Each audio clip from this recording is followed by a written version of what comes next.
Well,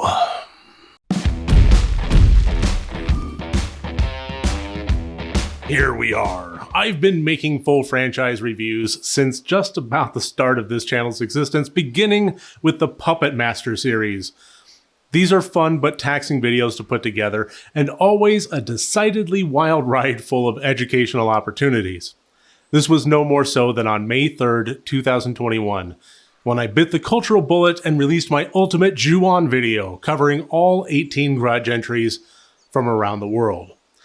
To this day, that video has proved to be one of the more consistently popular ones I've done, and ever since the first moment it aired, I've gotten the same question over and over and over.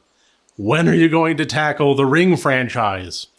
The answer is today, right now, right here. Before we get into it properly, for those of you new to the channel or new to these Ultimate Ranking videos, I'd like to establish early on what this video will be, and perhaps more importantly, what it won't be. I'm going to be making a strong effort to tackle every iteration of the Ring series that has ever made it to screen, large and small.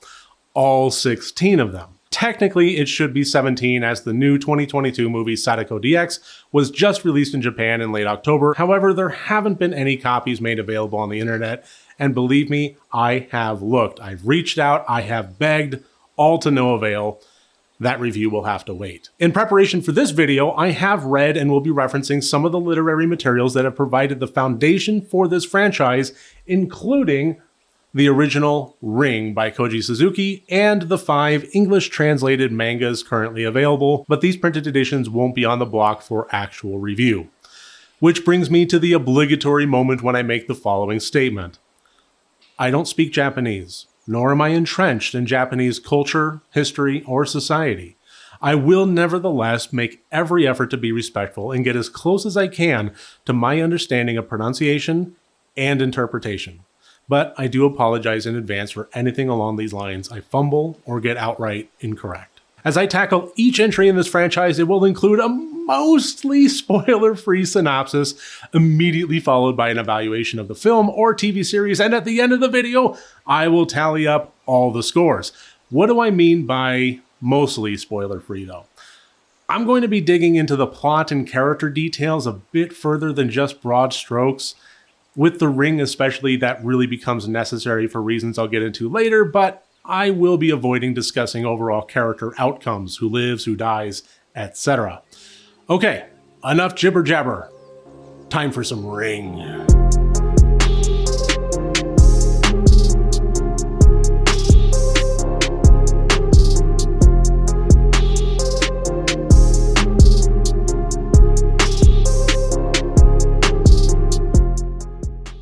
A lot of folks think that the first on-screen representation of Koji Suzuki's wildly popular book Ring is the 1998 movie of the same name. However, 3 years prior, on August 11th, 1995, this made-for-TV movie aired on Fuji TV under the title of Ring, which then had its name changed slightly to Ring Kanzenban when it was released on home video later on.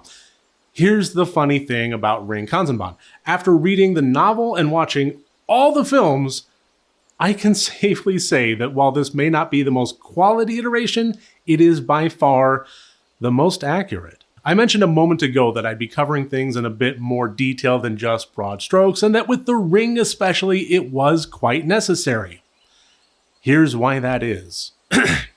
The plot of this surrounds a reporter stumbling across a series of unusual and coincidental deaths that put them on the trail of the cursed videotape, which kills people a number of days after watching. In pursuing that trail, it leads the reporter to a cabin where the victims all stayed, and in doing so, puts the tape squarely in the reporter's hands, who then watches it and becomes convinced the curse is real. To help break it, they enlist the help of a close friend who then watches it roughly a day afterward. The investigation begins with them tracking down the origin of the tape by finding little clues embedded in the unusual imagery contained within. The clock ticks down as they hunt for clues, and in the course of events, the reporter's family stumbles across the tape and watches it, elevating the stakes of solving this mystery before their day is up. The investigation winds up taking them down a rabbit hole of finding out the history of a young woman with extraordinary skills of the psychic variety who met a tragic demise, being thrown down a well and forgotten. until her spirit reached out to the world and imprinted her hatred onto this tape. Of the 16 entries in this franchise, this plot, as I've just described it, is an accurate representation of about a full third of them. Usually when I tackle a franchise, it's a lot of continuation and stretching of the original story as the films go on, sometimes retreading the same path lightly when another country inevitably tackles its remake, but with The Ring, a lot of these are the same story being told over and over with minor variations. The gender of the reporter character, the nature of the relationship with their accomplice, the fine details of the cursed video, and the backstory of the Yude and enraged spirit of the young woman that created the tape. These can all vary from version to version, but the core of the story remains roughly the same. So with Ring Kanzenban, like I said, it is the most accurate version of any screen adaptation in terms of referencing Suzuki's book as the source material. Our reporter is Kazuyuki Asakawa. His accomplice is the cryptic Ryuji Takayama. He has a wife and a little daughter, and the nature of the investigation and the backstory of Sadako Yamamoto, our haunting vengeful spirit, is overall fairly accurate to the literature. As this is the closest version to the book, I do want to take a moment just real quick here and take a slight detour and make the declaration that there were aspects of the book that I did enjoy, but overall, it fell a bit flat to me. Perhaps it was because I read it after watching all these films, so I may have just been a little bit burnt out by rehashing the same story a number of different ways, but really, I think it was the Ryuji Takayama character. I'm a big fan of flawed characters with difficult or toxic traits. It allows them to be a bit more multi-dimensional and pop off the page in realistic fashion. But the flaws that were injected into Ryuki were just too much to take. Suffice it to say, the nature of his character and the pride he took in his sins were to such a degree that I couldn't stand following along with him or anyone that would have called him friend. It made for a difficult read, following along with characters I detested trying to save their own skin. I'm just glad that those particular aspects of the Ryuji character never made it from print to screen, and no adaptation, including Ring Kanzenban, brought those sins to their version of Ryuji. So getting back to Ring Kanzenban, this was an overall enjoyable but slightly sterile watch. The cultural differences between the US and Japan were on full display, as this had the heart and soul of a made-for-TV movie and really felt like it was holding back on a lot of potential scares and horror aspects, but was still very much open to talking about concepts such as incest, the R word, hermaphroditic conditions, etc. As I was watching it, I just couldn't help but note how, at least in the 90s, broadcast TV in the US would have reversed that, being more than happy to have oodles of blood and gore, but hiding the remainder away under a blanket of TV censorship. But at the end of the day, despite those differences, it did very much feel like a made-for-TV movie. The camera style felt very video, not film. The acting was average at best. The color palette, soundtrack, and technical all felt get it shot, get it aired quick and cheap, which honestly makes sense. The novel had done quite well. I haven't really been able to find any information about how many copies it had sold by the time Kanzenban was made, but it was published in 1991, and by 1998, it had sold 500,000 copies. But a novel selling well doesn't mean necessarily that it will translate to screen well or be perceived by a viewing audience as well. So it was still a little bit of a gamble, and honestly was likely why it was a made-for-TV movie instead of a theatrical film release. I do think this is worth watching, and you can find copies of it available on YouTube.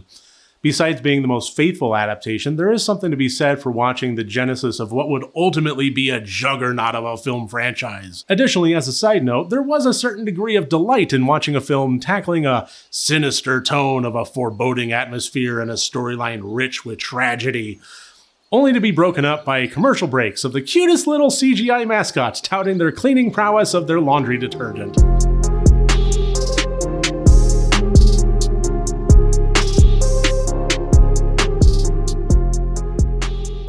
7 years after the publication of the novel, and 3 years after Kanzenban, the first theatrical interpretation of Suzuki's novel hit the screens on January 31st, 1998. More than that, it also made the bold move of releasing the sequel Rasen based on Suzuki's 2005 sequel novel of the same name the exact same day, January 31st, 1998. I'll get into Rasen next, but for right now, I'm going to focus on Ring. Which reminds me, you may have noticed that I haven't been saying Ringu. That's because there is no film called Ringu. It's pronounced ring. It always has been. The title has always been the Western word of ring, but as Japanese words by and large end in either a vowel or an N, to accommodate this written word in a vocal vernacular, the U is added to the end and subsequently shows up in print that way, but it is not pronounced. Or if it is, it's certainly not pronounced as oo, but more as a guttural symbol akin to ringa. For the purposes of me trying to avoid cultural and pronunciation snafus, I'll just be referring to it as ring from here on out. Screenplay written by Hiroshi Takahashi and directed by Hideo Nakata, this film follows the same formula I've already described earlier. The structural deviations and departures are most notable in the principal characters. We have ditched the male journalist of Kazuyuki Asakawa for female journalist Reiko Asakawa. Ryuji Takayama has transitioned from problematic friend into a more supportive role as Reiko's ex-husband, and Reiko's family consists solely of her young son, Yoichi. The grander differences otherwise come more into play in the overall tone of everything. 1998's Ring is revered by so many and for good reason. It's not just an interesting story and a good mystery, it's all of those things told exceptionally well. The tone and atmosphere is serious and somber, almost mournful. I think that when most people think of The Ring, especially if they're only loosely versed in the lore, perhaps having only seen the 2002 American version, a lot of the concepts, details, tone, and character traits began here more than anywhere else. Young Yoichi, being a self-sufficient little kid to almost a creepy degree, works well here for reasons that, honestly, to this day confound me a bit. The tape itself is darker, more cryptic, and certainly more foreboding. The characters are more rich and interesting, and for those of you familiar with the absolutely iconic imagery associated with this series of the young woman with straight black hair covering her face coming through the TV set, this is the first time this happens in any version, print or screen. The 1998 version of Ring seems to understand that there may be a need to editorialize the source material, trim out unnecessary backstory, polish some rough edges, and make it fit the mold better from vengeful spirit mystery into a full-on horror film with some true scares and thrills. I sometimes come to loggerheads with folks that believe the original source material in any franchise is sacrosanct. And while I understand and appreciate that stance, I do yield a bit more and recognize that every entry in a franchise molds and shapes the overall story as we know it. Harley Quinn wasn't a Batman comic character until after she was introduced into the animated series, but fans still recognize her as an iconic character. Sadako didn't always climb out of the TV set to unleash the final outcome of the video curse, but 1998's Ring established that in a way that makes that scene synonymous with the series. And in my opinion, all the better for it. Another aspect of these additional scenes and aesthetics that elevated them from the source material was taking an already established story/philosophy concept created by the existence of the tape itself and crank that dial up to 11, the contrasting elements of old and new. Curse lore of Yurei and Onryo vengeful spirits that are as old as the hills, meeting technology and the potentially boundless applications that our connected world could provide, which in the end is where the term ring even comes from in application to this series. It's not the light coming through the well cap, it's the idea that this curse and Sadako's wishes are by design never ending and are at best able to be passed and circulated indefinitely. As much as I recommend watching Ring Kanzenban for the understanding of the genesis of the series, I recommend even more so the 1998 Ring as the true establishment of what this franchise would be known for in the decades to follow. It is an iconic classic for a reason.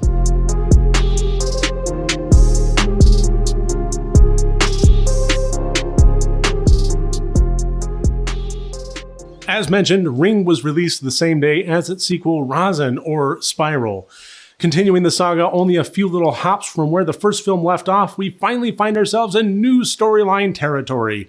Directed by Georgiana, in this we are introduced to the character of Mitsuo Ando, a pathologist who is tasked with performing the autopsy on one of the characters of Ring that did not make it, whom Mitsuo actually knew in life, having prior been an old friend and rival of theirs, reveling and challenging each other with secret codes and the like.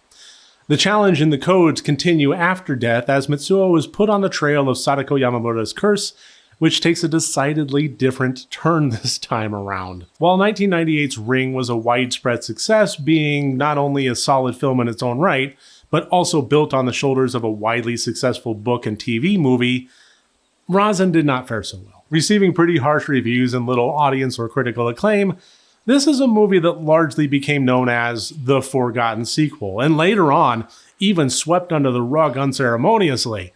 At this point, it's mostly enjoyed by Ring completionists, and that's about it. And after having watched it myself, I can understand why.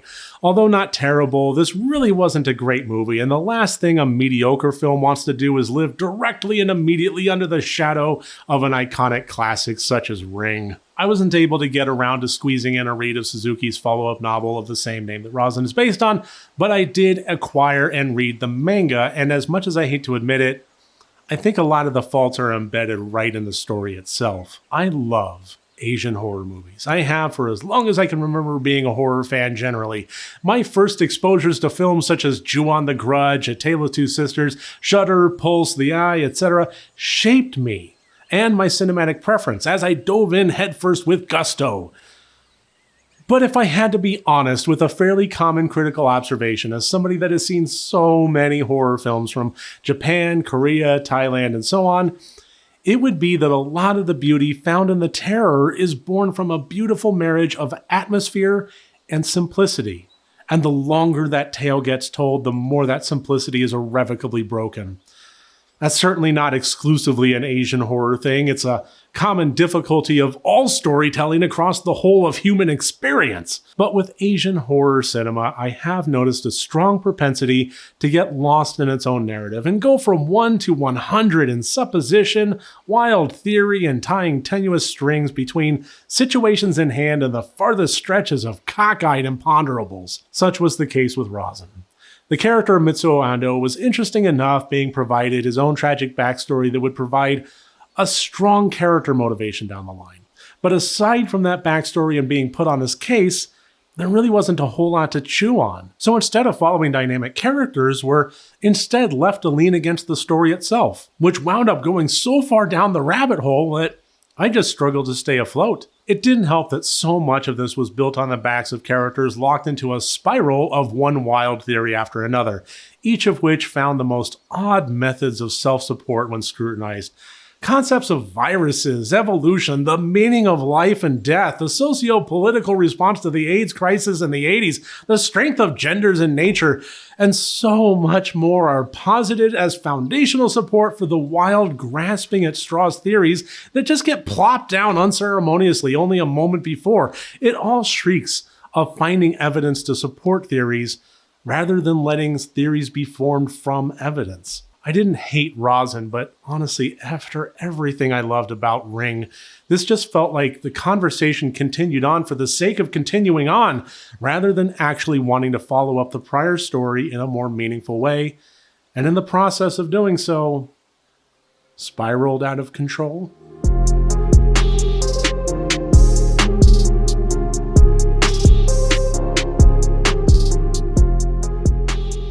$1999 was a really big year for this franchise, spawning not one, but two full season miniseries, starting with Ring: The Final Chapter with 12 individual 45-minute long episodes, and then Rasen with 13 45-minute episodes.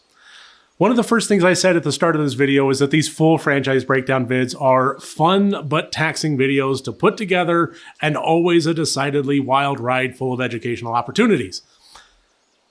I was excited when my research let me stumble across the existence of these miniseries. After all, it is more fodder to go over and educate folks on the ins and outs of all the nooks and crannies in this franchise.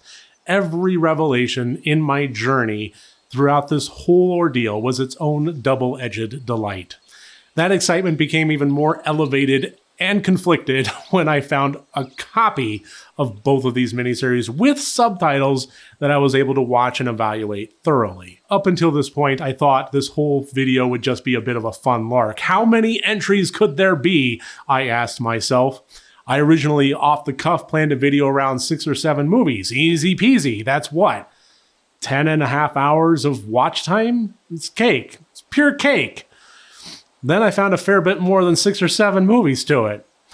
Okay, still no problem. Then I watched the first movie of Ring Kanzenban and realized I really should at least read the first book to get a bead on the sensitive topics that had honestly blindsided me. If I was going to comment on them, I really should have a firm grasp on the source material. Okay, so a fair bit more absorption time than I first thought. Then I found the miniseries, and I found the ability to watch all the episodes, and I got a punch in the gut in one fell swoop. On a project that had already started to get away from me, I just added nearly 20 hours of material to watch just for 2 entries in this video alone, and every minute was going to be elongated rehashing of the stories I had already watched. Repeatedly. Okay, enough behind the scenes framework. Let's get into Ring the Final Chapter. The plot of this surrounds a reporter stumbling across a series of unusual and coincidental deaths that puts them on the trail of the cursed videotape which kills people a number of days after watching. In pursuing that trail, it leads the reporter to a cabin where the victims all stayed, and in doing so, he puts the tape in the reporter's hands, stretched out to over 540 minutes. To be fair, there is more to this particular story, and the differences are fairly pronounced. Although this miniseries did feel quite a bit like it overstayed its narrative welcome, it injected enough new side ventures and characters to prevent it from being a complete shambling snail's pace entry. We are back to the original book-inspired character of male lead Kazuyuki Asakawa. This time he isn't married, but he does have a young child. But it isn't the young daughter of Yoko like the novel, but rather a young son named Yoichi like the 1998 film. Ryuji does not have a prior relationship with Kazuyuki in this, but is instead enlisted based on his appearance portraying a psychic on a TV talk show. Other differences include the addition of Akiko Yoshino, a plucky assistant to Kazuyuki with a seemingly infinite amount of patience for being absolutely on at every opportunity. The changing of the number of cursed days from 7 to 13 and the video itself, well, let's just say it's remarkably different.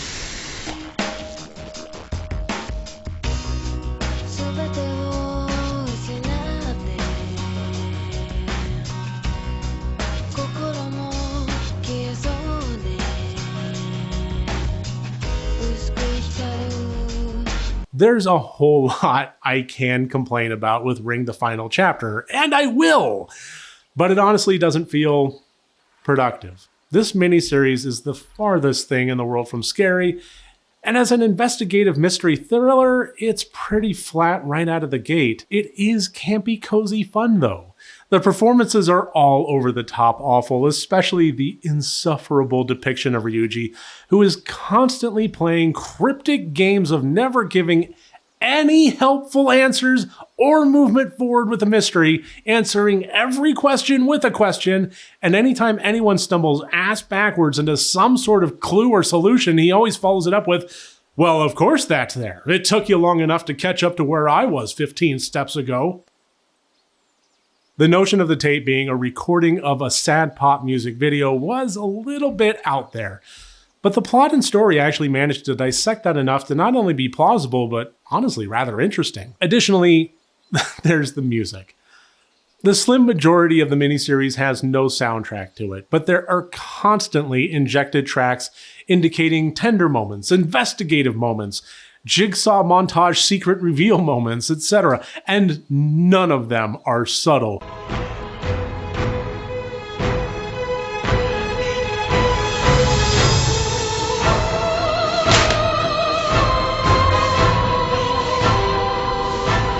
No piece of music imperceptibly swells to nonchalantly add flavor to the scene, but rather instead bursts onto the stage right on every visual cue with the nuance of a collapsing cow. And I loved it. Every time a piece of music clop-trotted its way onto a scene, I lit up like a lantern with a big smile on my face. Supremely and ineptly gorgeous. Again, these are normally complaints, pure and simple, but something about them all adding together in this muddled mess of, again, campy, cozy fun, they all just add to the atmosphere and deliver more than the sum of their parts. I don't think Ring the Final Chapter is a good series by any real measure, and there were plenty of moments that I truly struggled to keep my eyes open, but I'd also be lying if I said that on some level I didn't enjoy it for what it was. A comfortable delight.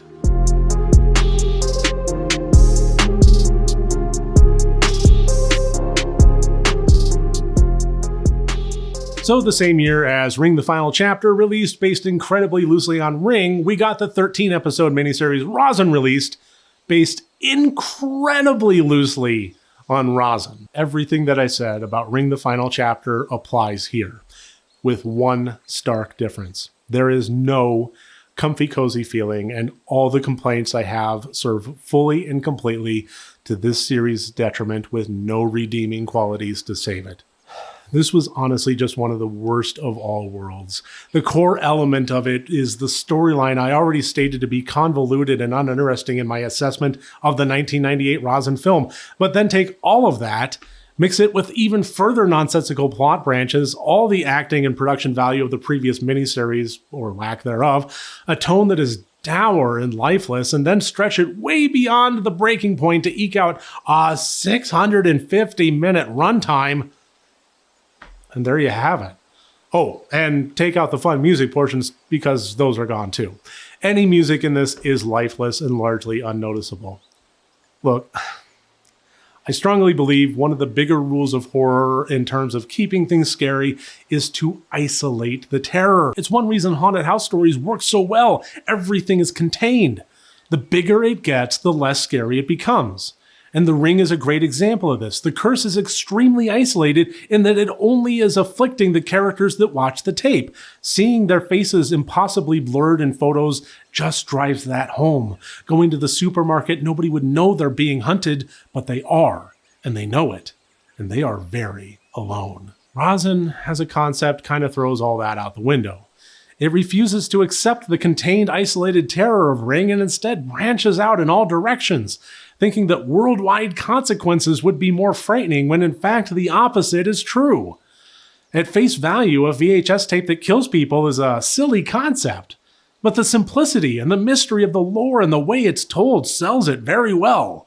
Expanding that too much risks shining a light on that silliness, and when you get into bizarre concepts like everyone in the world is already infected with this dormant smallpox variant virus, and the tape acts as a key to your optical nerve unlocking your DNA and activating this virus.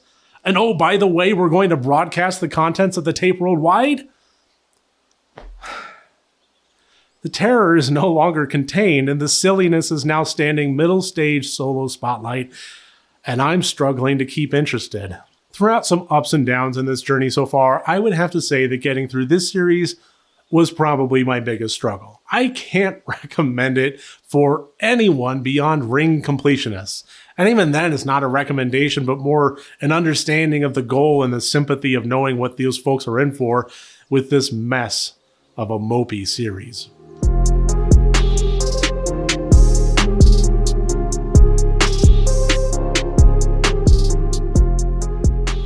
Just 1 year after the release and flop of the 1998 film Rasen, Asmik Ace Entertainment and Toho released Ring 2, The Apology.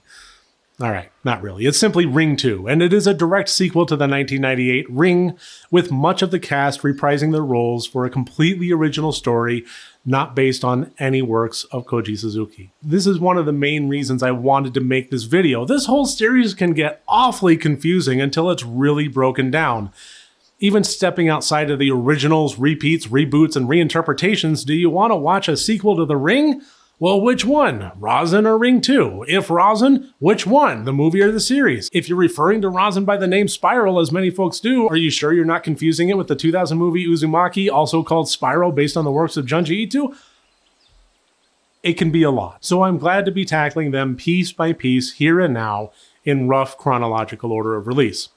So as I said, Ring 2 is a completely unique story taking place a few weeks after the events of 1998's iconic Ring. Hideo Nakata slips back into the director's seat and Hiroshi Takahashi again tackles the screenplay. Now that the body of Sadako Yamamura has been excavated and retrieved, her uncle goes to give her a burial at sea. Meanwhile, the police are on the lookout for survivors of the first film who have gone missing, and the main character mantle of this story gets passed to Ryuji's old university assistant, Mai Takano, who begins her own investigation. Overall, I have to acknowledge that while this is firmly in substandard sequel territory, it is a marked improvement over Rasen, and I enjoyed Ring 2 a whole lot more. The scares and thrills are back, along with the tone that sets the stage for true horror. Some good creepy moments are injected throughout Ring 2, and it has its own moments of iconic imagery that I appreciated. Unfortunately, the plot still wound up in a place of a convoluted mess at times, albeit remaining more linear and coherent than some preceding entries. Even still, I do love a good mystery, and Ring 2 seems to forego a lot of good investigative opportunities for the sake of drifting into territory involving psychic linkage, psychic vessels, psychic energy transference, and psychic energy exorcism. This is really coming down to my personal preference, but I like to have my grounded explanations thorough and solid, material evidence, detective stuff, and my supernatural explanations vague and menacing. Poring over haunted phenomenon with a fine-tooth comb until you have a zillion acronyms and scientific theories of questionable validity, I don't know, it just kind of takes the air out of the balloon. Vengeful spirit doing scary, creepy shit. Good enough for me, don't need to look too closely under the hood. And that's where the storyline of Ring 2 falls down, is so much of the investigation and the storyline conclusions all seem to come to a head with people trying to apply scientific theory to something otherworldly, and without real evidence. It's just, we think this will work, throw it against the wall until it sticks, and of course, even if it does, it never sticks long, because at the end of the day, the curses involved here are without borders, or definition, or observable rules. Try and attach all your theories to one end of the scale, the Onryo will flip it in its favor, and the more math and science you apply, the more foolish it'll look when things go sideways. And from an audience's point of view, I just felt like I was watching people spinning their wheels. Instead of investigations of some basic hard facts from the first Ring, who made the tape, how, why, what is the source of the imagery, to ultimately get to the perceived good intention goal of laying Sadako's body to rest, the investigation of Ring 2 instead just feels more like floundering from one moment to the next with some psychic shenanigans thrown in. The story aside, like I said, the tone and atmosphere was a welcome sight to have back, and the creepy imagery and iconic visuals overcame a lot of sins. The sequel lands in a place that so many other sequels do, standing in the shadow of its predecessor, but I can safely say that I still moderately enjoyed 1999's Ring 2.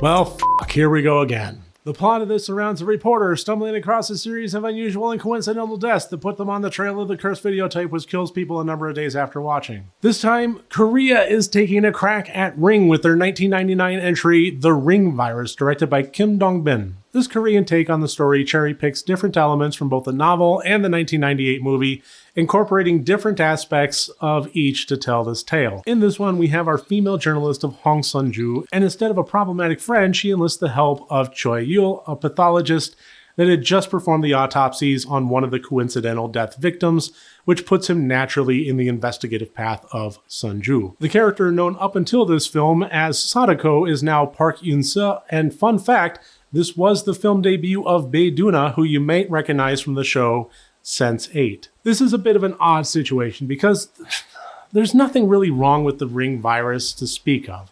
There are annoying character flaws, it has a decent but largely unremarkable production quality, and overall, it's a competent middle-of-the-road horror film. The problem comes from the fact that I can't think of any reason to watch it unless you're purposefully making it through the franchise like I have. The little differences in character and plot don't really enable it to stand on its own 2 feet. It's not just a Ring movie, it's a rehash of so much we've seen before, sometimes shot for shot, and in doing so it winds up pretty squarely on a middle rung of the ladder. I'm gonna stop saying I only recommend this for completionists.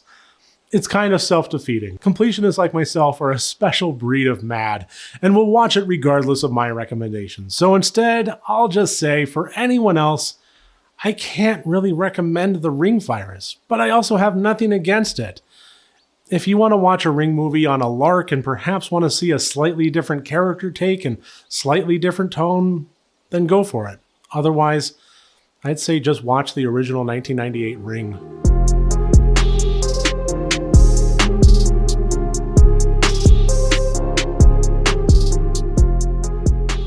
We're finally here! The aughts! 1998 and 1999 were unreasonably huge years for this franchise, with 4 movies and 25 miniseries episodes.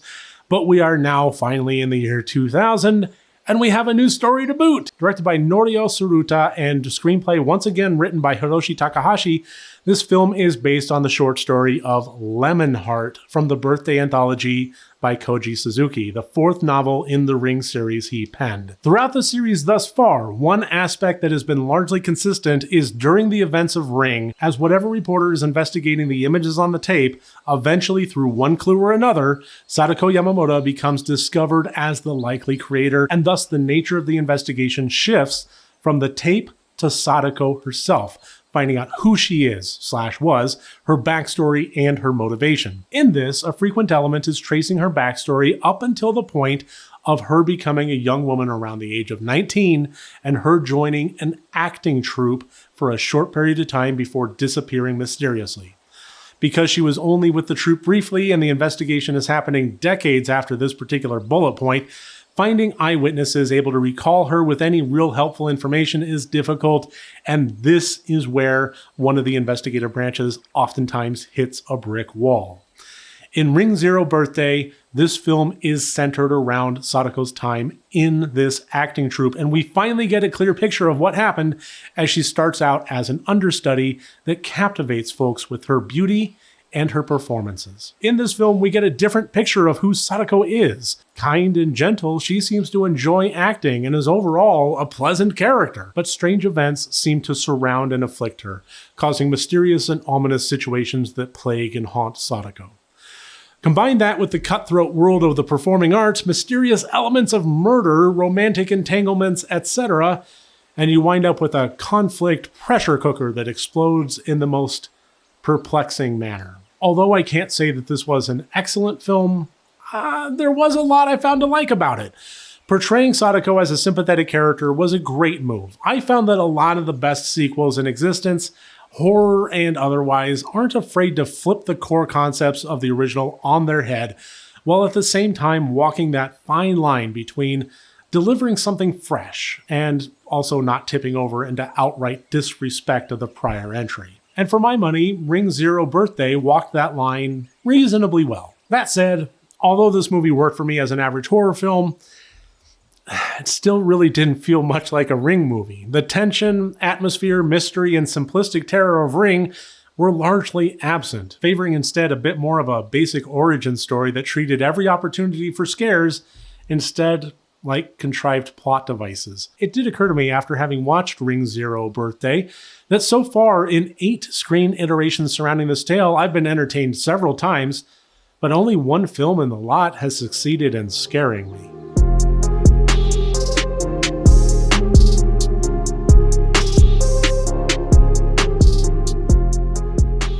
Here we go, the American remake of Ring that is most Western audiences' first foray into the tale of the cursed tape.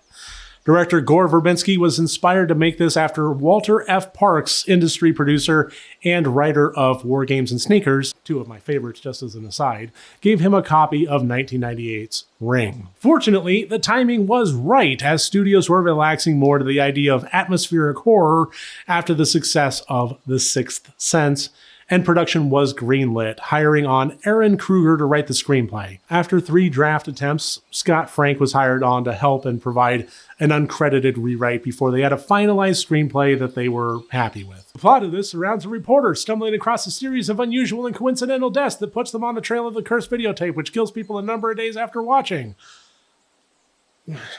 But wait, within that, there's some true treasures, as 2002's The Ring takes far more liberties with the story than any version that came before it, and all to the benefit of the film and the audience. Naomi Watts plays reporter Rachel, who happens across the mystery of the cursed tape after attending the memorial of her niece who died inexplicably of heart failure. With her is her son Aiden, played by David the Dwarf Dorfman, and dragged into the investigation is Rachel's ex-husband Noah, played by Martin Henderson. Overall, the movie tends to stray the furthest from the source material the closer we get to the source of the curse. Instead of the young woman of Sadako, we are introduced to the young girl of Samara. And with that change-up of name and age, we get a complete change-up of backstory and tragedy that led to her demise down the abandoned well. Now, as far as my opinion goes on 2002's The Ring, I've done my best to keep an open mind throughout this entire series thus far, allowing every single entry the opportunity to scare and enthrall me. But I knew before I started this project that if my opinion on The Ring remained intact by the end of it, I would potentially be facing a massive amount of backlash and a fan base shitstorm. But I nevertheless have to speak my truth. 2002's The Ring is the scariest, most engaging, and overall highest quality telling of Ring, and it's by a wide margin. There it is. I don't apologize for my take on this, but I can understand if it upsets fans of the original 98 Ring, and I never set out to purposefully upset anyone. I take no delight in throwing gas on a fire just to hear the gasps. I'm not an instigator.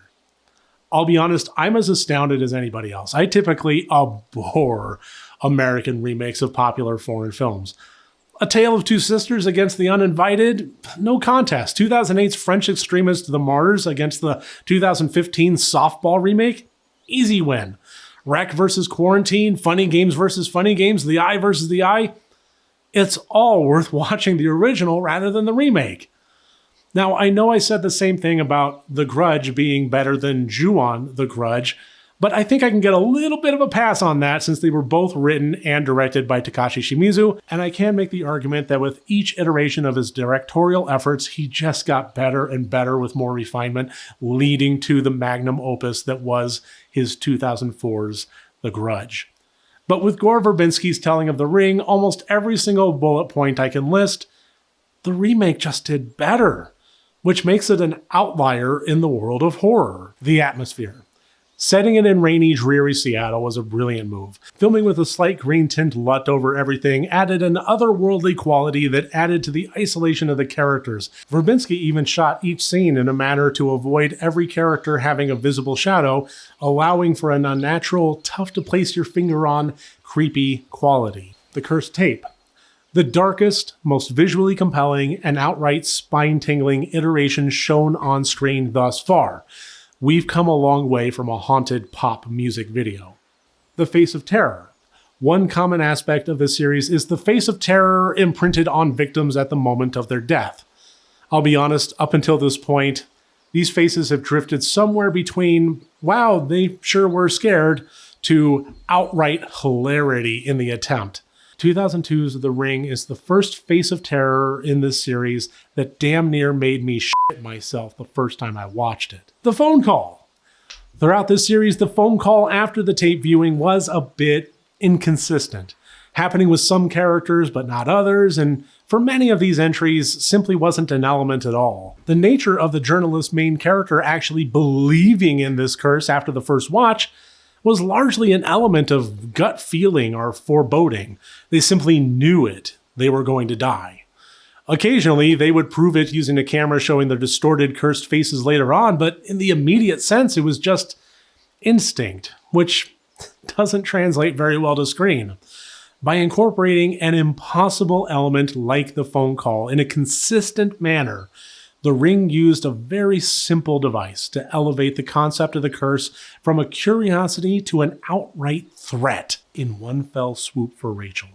Again, it's not the first time the call has been used, but it is the first time it was used consistently with the voice on the other end saying, 7 days, and hammering the dire situation home hard. The investigation. Every clue, every lead, every push forward in the investigation was born from intelligence, studiousness, and insight. Prior versions relied very heavily on wild supposition until after throwing 30 theories into the wind, finding some results moved the characters forward. Or even worse, just assigning a series of research questions at low-rung gophers working at the newspaper, allowing the journalist's phone to ring with new information right at the moment of a dead end.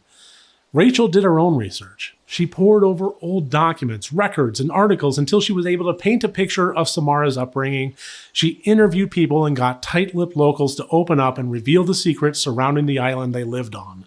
As a lover of mystery novels and films, The Ring was the first film of the series where every step of the investigative process felt natural and earned. Sure, there were conveniently timed revelations, but they were never once just handed to our characters. They were the result of sweat-of-the-brow journalistic research that just happened to turn over a rock they hadn't been expecting. The scares. Oh, the scares. The Ring had so many tools in the toolbox, and it was not afraid to use them. But it was still careful not to overuse them. Slow build terror, atmospheric dread, thrilling impending danger, heart-stopping jump scares that never once felt cheap. This movie knew how to scare an audience, and it was way more nuanced and balanced than just spooky things jumping out of the shadows. Lastly, Samara Morgan. I'm going to tread lightly here because I want to make sure I'm not misunderstood. I think that Sadako Yamamoto is a great antagonist and an iconic, terrifying villain. So when I say that The Ring got the character of Samara Morgan down better, it's not really about the character herself. It's about everyone surrounding Samara in direct reference to her. The doctor on the island reluctantly talking about her and the ill wind that followed by using the analogy, when you live on an island and you catch a cold, it's everybody's cold. Her father talking about her in outright terror as he talks about the imagery she puts in your head in a way that suggests that if he could claw his own mind's eye out, he would do so. The entirety of the character is menacing, brutal, and vicious, and it's all wrapped in the body of a 10-year-old girl. And that was before she became a malevolent force from beyond the grave. One of the best ways to write a character is to write around them. Tell the audience who they are by showing us how the people around them react and talk. John Wick is honestly a masterclass in this regard. And in that manner, I'm sorry, but Samara has Sadako beat. I consider The Ring to not just be the best entry in this franchise, but also one of the best horror films I've ever seen. Be sure to leave comments below.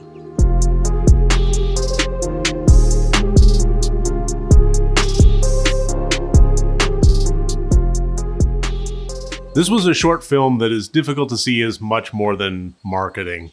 Originally included as an extra with the re-release of The Ring on DVD, it also wound up on the DVD of The Ring 2 as a bonus. This kind of reminds me of Tales from the Grudge and The Grudge 1.5, where a sequel is on the horizon and studios want to make sure relevance is intact during the wait. Even so, this isn't terrible on its own, mostly following the character of Jake Pierce as we come to find out that the tape is being distributed among college-age students as dares, or rites of passage, with organized efforts to copy and show the tape to someone else and prevent Samara from enacting her vengeance at the end of 7 days. In the meantime, however, each day leads to more and more frightening imagery and odd occurrences, leading to almost a game of chicken to see who can last the longest before pulling the trigger on breaking the curse. The conclusion of which leads almost directly into events of The Ring 2. Because of course they do. This is as much a franchise bridge as it is a short film. It's 17 minutes of competent but largely unnecessary studio fluff. It's hardly anything I'd recommend to folks, but it's available on YouTube, and let's be honest, not much of a time investment. Give it a whirl if you'd like.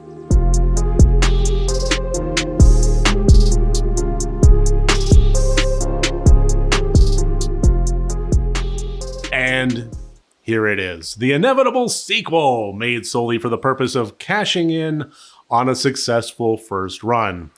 The Ring 2 picks back up with the surviving characters of the 2002 The Ring, with Rachel taking Aiden from Seattle to the smaller, quieter Astoria, hoping to distance themselves from the mess of Samara and the tape, and hey! Maybe they can catch up with some Goonies while they're there. Aiden moves from a supporting character into a central plot device as Samara starts to reach out beyond the tape in an attempt to re-enter our world. What this movie should have been called is The Ring: Studio Interference. Perhaps inspired by the 2004 The Grudge being directed by Takashi Shimizu, Paramount put original Ring director Hideo Nakata behind the helm, and then did everything in their power to try and control the film to the point where he has since disowned it. Likewise, Naomi Watts didn't really have too much interest in reprising her role as Rachel, with total disinterest once she read the script, but was forced back in due to contractual obligations. So how good was the movie made solely for the cash grab with so much studio interference and negativity surrounding it that nobody making it actually wanted to be there? Surprisingly, not very good at all. There were some interesting story elements unearthed as more is found out about Samara's origins, but interesting is about the top adjective I could use, and even that is a little bit generous, especially as one of the things I loved about Samara in the first film was the mystery surrounding a lot of unexplained events. The audience filling in those blanks allowed for creepier possibilities than anything dished out to us 3 years later by an uncaring studio. At the end of the day, I didn't find too much to love or hate about The Ring 2. It just felt largely unnecessary. The aspects it got right mostly just felt like copy-paste elements of the better films that came before it, and the aspects it got wrong almost felt inevitable. The most appropriate word I could find for describing The Ring 2 is soulless.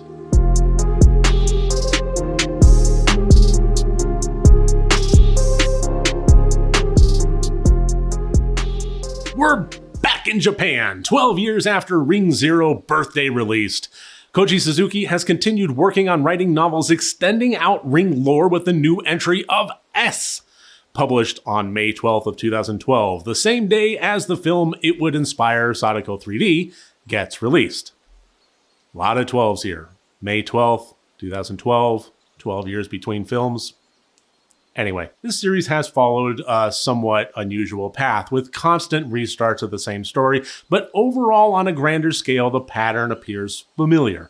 We have a solid beginning that lights the fuse, leading to continuations that stretch the lore a bit too far, then some prequel origin stories followed by the inevitable American remake, and the equally inevitable American cash grab. If you were wondering when we would get to the spot where shit goes completely off the rails and into bonkers territory, buckle up. Sadako 3D has got you covered. It's honestly difficult to describe the plot of this film. There's some characters with telekinesis, a video circulating the web and cell phones that are killing people, a social media influencer that is killing long-haired women to take revenge on the world because some people made fun of him, a room with secret plans scrawled all over the walls that are initially hidden by, I shit you not, a league of well-trained butterflies pretending to be a wallpaper pattern. And the pièce de résistance, one of the best things ever, is this. A number of imperfect Sadakos birthed from a well and attacking folks with their hair. It's just one of the best examples of really leaning into things. Sadako Yamamoto brought the classic tale of a yurei to the screen in an epic fashion, becoming synonymous with the visual of the girl wearing a white nightgown and straight black hair covering her face. So to have those aspects overemphasized to a ridiculous degree for a monster mashup in the climactic scenes of an otherwise odd mess of a movie made for something stupidly magical. This is the farthest thing from what I would call a good movie. It's an absolute mess in just about every way. But I still found myself overall mostly entertained, and for the first time in this series since Ring the Final Chapter's soundtrack pounded across my stereo, I caught myself with a big goofy grin on my face while watching. Perhaps that's not the measure of success the filmmakers intended. In fact, I dare say it's antithetical to their intentions. But at the risk of potentially offending those involved, reveling in the campy absurdity was the best part of my experience watching it.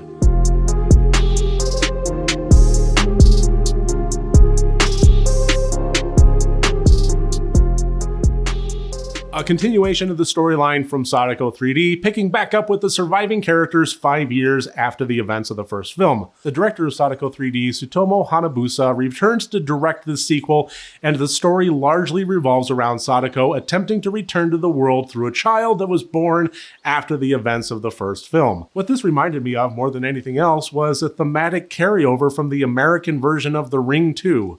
Unfortunately, this is pretty much the worst of all worlds. All of the logical leaps, bad acting, zany rabbit holes, and story contrivances that won me over in Sadako 3D are front and center present, but somehow without any of the fun attached to them.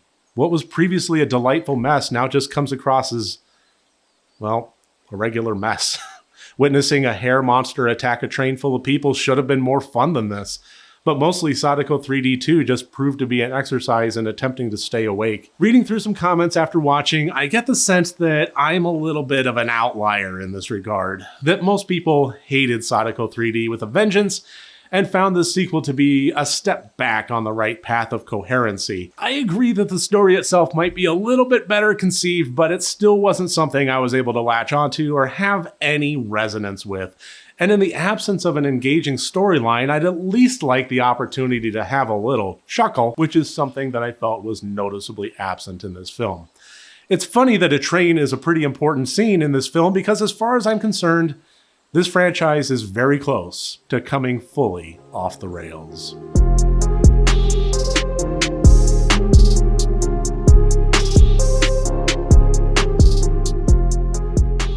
Technically, I have already covered this movie in my Ultimate Ju-On ranking video. Even still, I was happy to revisit it, and for a lot of the same reasons as I found myself facing back then. You see, at this point in going through the series, I needed something. A guiltless grin. When Ring as a series is at its best, it's dour, sad, interesting, compelling, and sometimes just downright scary. When it's at its worst, it is dull, slow, convoluted, and confusing. Even when it manages to have fun moments, it's in spite of its overly serious self. Opportunities for me to have a juvenile guffaw at a moment that was supposed to be scary or captivating. Which is fine, especially in the beginning, as the best portions of the story were told very well. But one thing lacking 11 films and 2 series in was a sense of the filmmakers starting to crack a smile with me. Of wanting to take this franchise and give it a little goose, let down their hair, and have a little fun. At least enough to want to take the audience on a carnival ride. This is why I was happy to revisit Sadako vs. Kayako. The grudge match mashup that nobody expected, provided in a halfway decent story with characters balancing self-serious tones with absurdist behavior enough to let us know it's okay to have a laugh and enjoy the moment. The storyline takes some pretty major liberties with both franchises in an effort to bring them together successfully. For The Ring, the time between watching the tape and meeting your ultimate fate at the hands of Sadako Yamamoto has been shortened to 2 days. The movie kicks off proper when 2 girls purchase a VCR from a second-hand store. 2 girls that just so happen to take a class on urban legends taught by a professor with a lifelong desire to watch the mysterious cursed tape. And sure enough, the tape is inside, the curse is enabled, and we're off and running! At the same time, high school student Suzuka Takagi moves near the infamous Saeki house from the Ju-On series and toys with going inside. The great battle between Sadako Yamamoto and Kayako Saeki begins when spiritual consultants / exorcists Keizo and Tamo conceive the idea of canceling out both curses for all parties involved by having the 2 unreal icons duke it out amongst themselves by entering the house with the TV at the moment Sadako was to emerge. I originally rated this a 67 out of 100, and I'm going to stand by it. I think the folks watching Sadako vs. Kayako as a standalone film are probably not going to get the most out of it.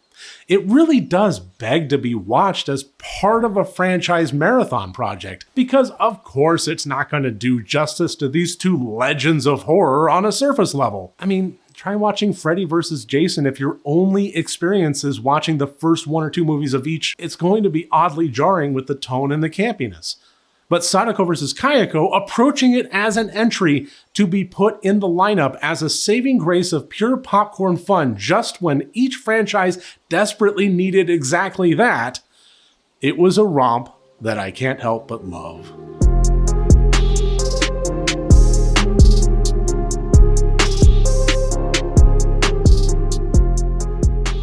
Here's another one that I've already reviewed, this time way back in May of 2018. So we're back in America, taking off our Sadako hat and putting on our Samara hat. In this one, we have both a continuation story and an origin story all rolled into one, bringing in a whole new cast of characters and largely ignoring the events of the first two films. Aside from established world lore, we get introduced to the character of Julia, who becomes concerned when her boyfriend is off at college and suddenly ghosts her. When she drives out to surprise him and find out what's going on, she stumbles across the activities he's been engaged in. A controlled scientific study of life after death vis-a-vis the cursed tape.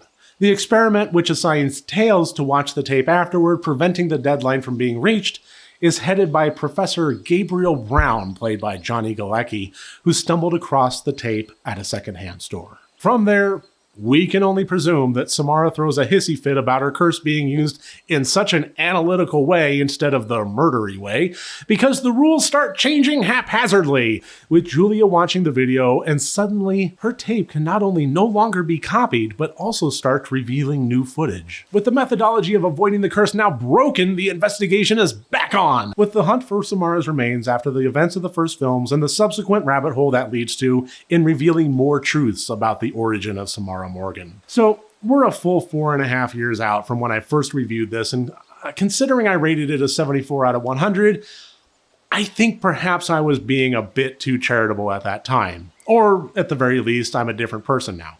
We all grow and change over the course of our lives, and sometimes our viewpoints and opinions can change with that.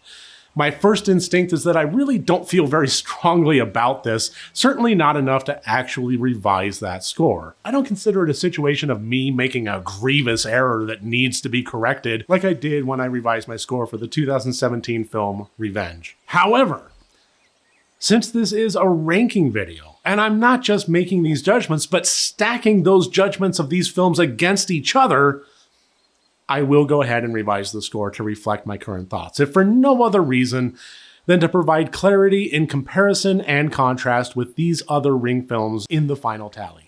If it weren't for this video, I may disagree with my former self a bit, but I would probably leave well enough alone and just let it stand. I didn't dislike Rings. I actually liked it a fair bit more than The Ring 2. It had some decent performances, if not by the main characters, then certainly by the surrounding ones. Johnny Galecki was a fun asshole to rally behind as Professor Gabriel, and the appearance of Vincent D'Onofrio as a supporting character in the second half of the film was a surprise delight. I swear, that man has never phoned in a single role and wound up giving Rings much more gravitas than it deserved. That said, at the end of the day, this proved to be little more than slightly above average, dreary investigative horror fare. It ticked a lot of boxes I liked, but altogether coalesced into something I had a little bit of trouble sinking my teeth into. The performances of our leads, Julia and Holt, played by Matilda Anna Ingrid Lutz and Alex Rowe respectively, were okay. The story and reveals were okay. The attempts at atmosphere and scares were okay.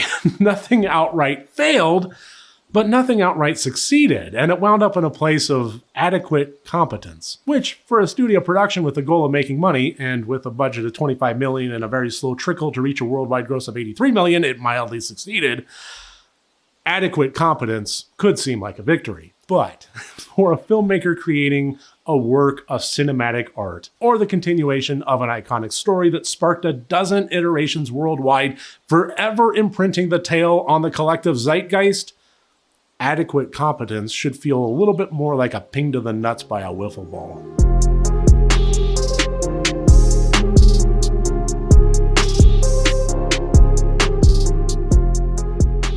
Of course, there is something to be said for adequate competence in the face of outright awfulness.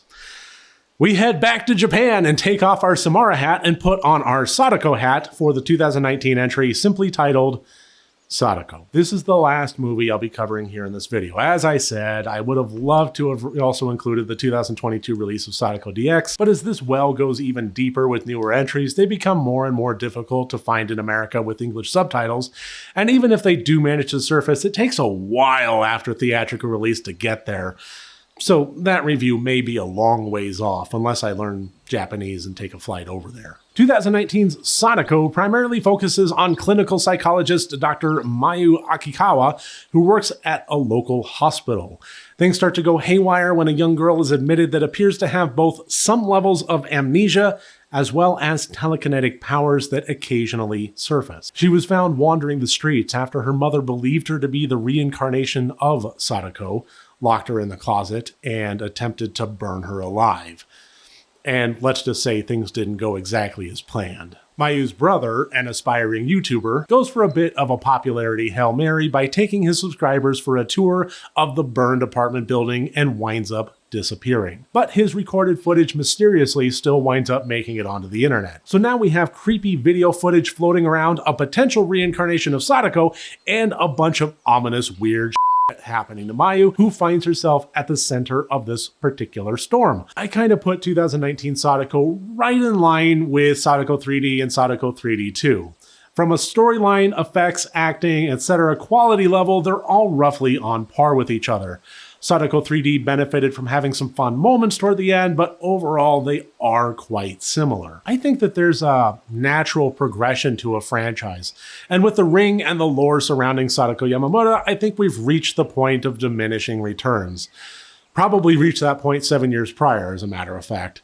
Watching her go head-to-head with Kayako was fun, but admittedly unnecessary. Any amount of scares and thrills surrounding this series has been milked dry long ago, and all future installments are now just sucking away at a desiccated corpse, hoping for one last milky drop of commercial success. I think I may have enjoyed 2019 Sadako if it had been some measure of standalone J-horror film with new vengeful ghost character and lore, but as it stands, I really just didn't care for it, and watching only served to remind me of the long path we've taken to get to this point.